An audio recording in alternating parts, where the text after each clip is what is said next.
आगे हमारे पास एक थ्योरम है, थ्योरम नंबर 7 जो बुक हम पढ़ रहे हैं उसमें से ये थ्योरम नंबर 7 है।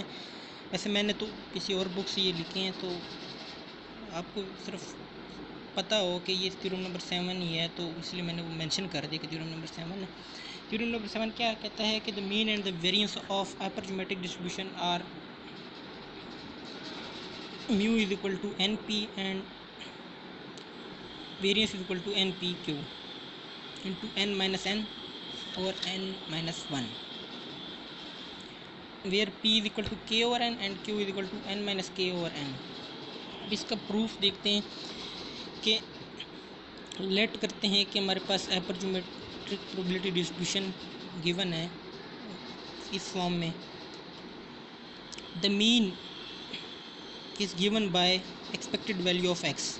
हमें पता है अब एक्सपेक्टेड वैल्यू ऑफ x क्या है कि summation 0 to n x dot p of x, probability of x। Probability of x की वैल्यू हमने पुट की, के x की कॉम्बिनेशन हमने ओपन की और k factorial over x factorial into के माइनस एक्स का फैक्टोरियल आएगा। अब k फैक्टोरियल को हमने ओपन साथ साथ कर दिया है कि k फिर k माइनस वन का फैक्टोरियल। इस तरह x को भी हमने ओपन कर दिया, x कट गया। जब हम इसको दोबारा कंबाइन करेंगे और x माइनस इधर हमने x माइनस वन कर दिया, ये हमें पता है कि जब हम x में चेंज करते हैं समेशन में तो उसकी वैल्यूज़ में भी हमें चेंज करना पड़ता है। अब हमने x माइनस वन की चेंजिंग की है, तो इसको दोबारा ज़ीरो करने के लिए हमें x इक्वल टू ज़ीरो में भी चेंजिंग करनी पड़ेगी, वो हो जाएगी x इक्वल टू वन, ताकि हमारे पास दोबारा ज़ीरो ही आए, वो आंसर सेम है, चेंजिंग ना हो। तो हमने इसको दोबारा कॉम्बिनेशन की फॉर्म में लिख लिया। अब हम लेट करते हैं कि y equal to x minus one है। अगर y equal to x minus one है तो x इक्वल टू जब वन होगा तो y इक्वल टू ज़ीरो होगा, और x इक्वल टू n होगा तो y equal to n minus one होगा। पीछे जो हमारे पास बना था उसमें हम दोबारा इसको पुट करेंगे, x माइनस वन की जगह y रिप्लेस कर देंगे, वो हमने रिप्लेस किया, और k over combination of n and small n को हमने बाहर निकाल दिया। ये जो है summation y equal to zero to n minus one K minus one Y combination n minus K n minus one minus Y की कम्बिनेशन, ये एक फार्मूला है कि ये इसकी इक्वल होता है।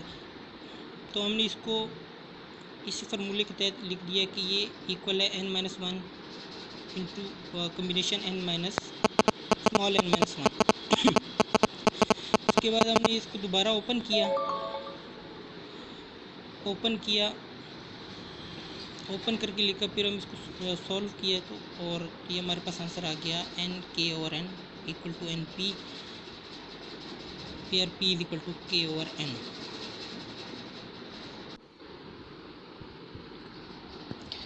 आगे हमारे पास इसका वेरिएंस है, वेरिएंस हम निकालते हैं। हमें पता है कि variance is equal to expected value of X minus mu mean का होल स्क्वायर, या इसको हम लिख सकते हैं expected value of X square minus mean का स्क्वायर।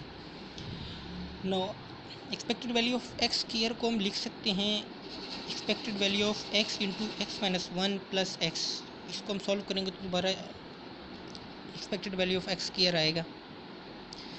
अब इसको हम अलग-अलग लिख लिया हमने, फिर उसकी जगह हमने वैल्यूज़ पुट की, प्रोबेबिलिटी की सेम जिस तरह पीछे हमने मीन के लिए किया था। एक्सपेक्टेड वैल्यू ऑफ एक्स तो हमें पता है कि क्या है, एन पी या N K over N, plus summation X equal to zero to N X into X minus one, और प्रोबेबिलिटी ऑफ हाइपरजोमेट्रिक डिस्ट्रीब्यूशन की वैल्यू पुट कर दी हमने। आगे सेम हमने वही प्रोसीजर अप्लाई की जिस तरह मीन में किया था, कि उसको ओपन करके लिखा एक्स हमने कट कर दिया। फिर हम जब x माइनस टू, मतलब x में हमने माइनस की वेरिएशन की है, तो इधर हम प्लस की वेरिएशन करेंगे, तो x इक्वल टू टू हो गया। सेम उसी प्रोसीजर में फिर हमने y is equal to x minus two को लेट किया।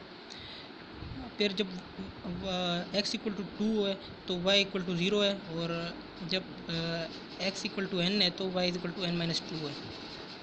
सेम वही प्रोसीजर सेम इधर भी है। जब ये y समीशन का फार्मूला बन गया तो पीछे जो ये लिखा हुआ है j equal to 0 to m summation combination of aj into b combination m minus j equal to a plus b combination of m। Same ये फार्मूला यहाँ अप्लाई किया, ये n minus two combination of n small n minus two आ गया। फिर दोबारा हमने इसको ओपन किया तो ये हमारे पास सॉल्व करने के बाद expected value of X square आ जाएगी। अब हमें पता है कि वेरिएंस क्या है, expected value of X square minus mean का स्क्वायर। हमने वैल्यू पुट की, सॉल्व किया तो हमारे पास वेरिएंस आएगा N P Q dot N minus N और N capital N minus one, where P is equal to K और N and Q is equal to N minus. अच्छा